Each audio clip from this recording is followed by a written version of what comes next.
All right, let's explore the mind behind one of comedy's most famous faces, a man known for being, well, silent.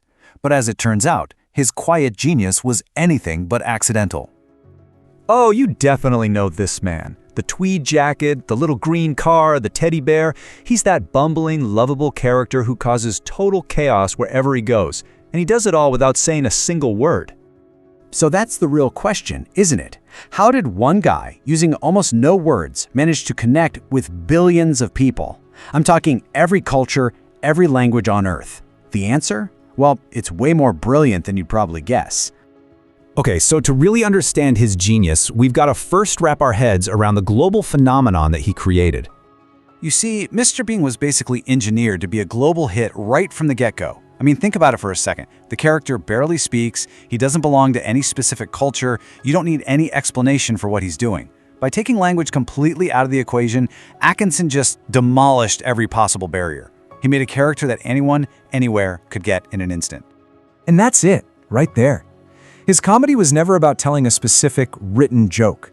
It was about something much deeper. It was about reflecting that universal awkwardness, you know? The frustration, the small little wins we all have just trying to be human. It's a language of pure behavior, and that needs zero translation.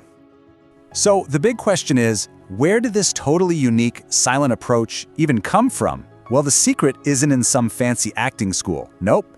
To find it, we have to go way back, all the way back to his childhood. Rowan Atkinson was born way out of the spotlight. He was a quiet, shy kid, and he actually had a really severe stutter, so for him, just speaking was hard.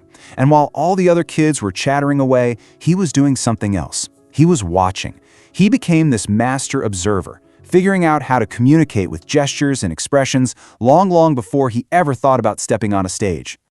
And this, right here, is where the story takes a really fascinating turn. See, most of us assume a great comedian learned their stuff in drama clubs, right? Or maybe comedy theaters. But for Atkinson, his real training ground was somewhere completely different. Somewhere you would never expect. I'm not kidding. We're talking about one of the most prestigious, most elite universities on the entire planet. A place that cranks out world leaders, brilliant scientists, you name it.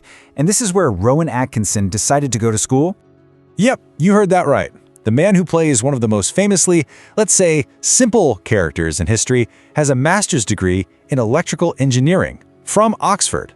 And believe it or not, that engineering mind is the secret key to his entire style of comedy. Okay, so hold on. How in the world does an electrical engineer become a comedy icon? Well, as it turns out, those two worlds, they have a lot more in common than you'd think. This is really the core of his genius. His comedy was never, ever random. It was a construction. It was built. He treated every single joke like an engineering problem that needed to be solved. He'd build it piece by piece with total logic and precision, all designed to get one very specific result, getting you to laugh. It was at Oxford that he kind of figured out this blueprint. He realized that great comedy isn't about being the loudest guy in the room. No, it's about precision. It's about timing. It's about expression. And, most importantly, it's about using silence strategically. So, every single clumsy trip, every little eyebrow raise, every frustrated sigh you see from Mr. Bean, it was all meticulously planned, rehearsed over and over again. It was the absolute control of an engineer's mind, creating the perfect illusion of a guy who has absolutely no control. That's the genius right there. And if you think maybe this was all just a fluke, just look at his other masterpiece, Blackadder. You've got Mr. Bean, who's silent and totally universal, and then you have Blackadder, which is this masterclass in sharp, super witty, intellectual British humor. It's like finding out a world-class physicist is also a world-class poet. It's two completely different kinds of genius. I mean, seriously, just think about it for a second. How many comedians can you name who have completely mastered silent, physical comedy and dense, brilliant verbal humor? Not many, right? This dual mastery, it puts him in a league all by himself. So all of this, his unique background, his incredible skill, it all leads to his lasting impact. Because his success wasn't just about raw talent. It was about a deeply held philosophy he had about his work and even about life. You know, while the entire world was obsessed with Mr. Bean, Rowan Atkinson himself, he just stayed an enigma. He actively avoided that whole celebrity circus. He stayed disciplined, he stayed intensely private. Because for him, the only thing that ever mattered was the work. It was this relentless, obsessive pursuit of perfecting his craft. He wasn't chasing fame, he was chasing perfection. And in the end, what his quiet legacy really leaves us with is a pretty powerful lesson. You don't need to shout to be heard.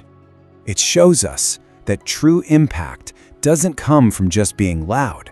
It comes from precision, from control, and from having a deep understanding of what actually connects us all as human beings.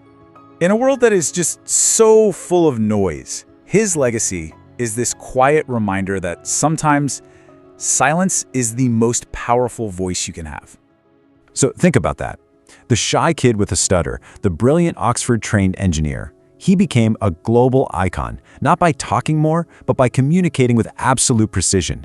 He didn't just make people laugh. No, he did something bigger. He basically invented a new language of laughter, one that the entire world could understand.